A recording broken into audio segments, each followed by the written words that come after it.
My in-laws, Regina and Thomas, stood on the dock of our lake cabin, valued at $900,000, and said, "Bram, it's time you sign over your half of this cabin to Lane. He's the one who truly deserves it."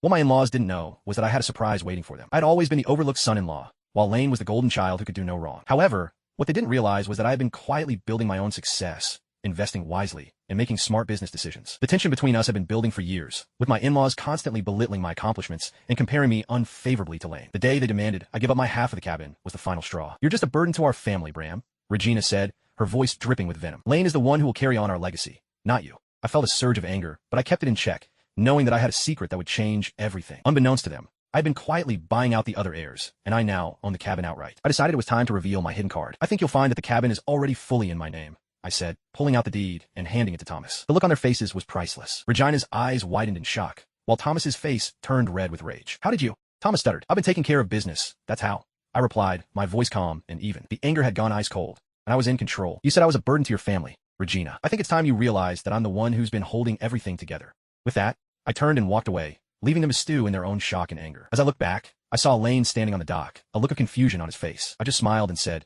"You should have treated me better when you had the chance."